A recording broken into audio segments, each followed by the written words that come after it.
relations with pilots are one of the most complex elements of running Kenya Airways. Because on one hand, we have pilots who are really good pilots, and in terms of quality of work and availability, and generally speaking, being a kind of a very solid group of people on which we can count on.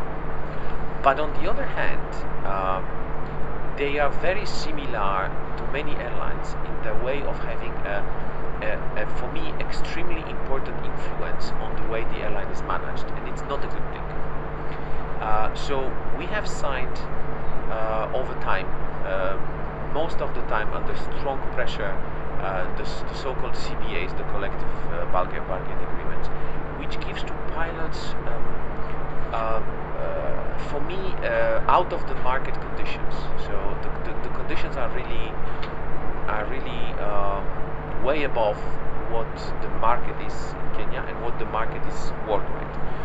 And of course, there is always this problem, because it's a power struggle between not the pilots, and I'm insisting on that, but between the union, which always, unions have a natural tendency to expand their power. If you allow, actually they would run, because it's being in the union is a very simple thing, because you have money from your members, but you don't have, and you have rights, but you don't have any responsibility. A union is not responsible for anything. Yeah? The union is just responsible to defend the members' interests, but it's absolutely not. So it has a real power. It can go on strike, it can do industrial actions, it can disagree with you, it can influence your costs, but it doesn't have an overall responsibility of the company. So this is why I think that in the future the role of unions should be redefined generally in the company sense, because it's really, you cannot have power without responsibility. But that's a different debate. But we are having this situation in which our current CBA actually is extremely beneficial to this group of our employees, generates very high costs, but first of all generates very complicated recruitment process and is hampering our growth. We need more pilots, we need more flexibility, and again, I'm coming back to the mandate of the airline. I don't think that the mandate and the shareholder wants us to protect one group of people, but I would rather see that we should create more jobs. So we should hire more people, train more people, and create more stable revenue jobs.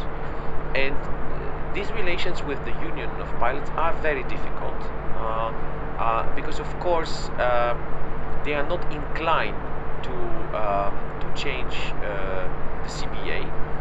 So there has to come a pressure not only from management, because but from shareholders. My role as CEO is not to fight the union. My role as CEO is to find a way, but not a way which is one direction only, but a way which also gives benefits to the company and which keeps the company growing. Yes? And the cancellations that you ask are due to the fact that we expanded the network with the same number of fleet. We flew more, and we reached the point when the CBA gives so much rights and so much complexity that you cannot crew properly. And of course, the sick leave, that's something which I cannot call normal, because I don't know any group in Kenya where you can call in sick and just don't bring any certificate and just don't come to work. And I frankly think it's not according to the Labor Act. I think it's not. People have the right to be sick. They have the right to be treated, but not just as a form of additional leave days. So there are things where we went too far, and I think we'll just change them, because the CBA, as it is today, is giving us quite a number of flexibility that we just need to implement. So there will be tense moments, but the dialogue is there. But this is part of the restructuring.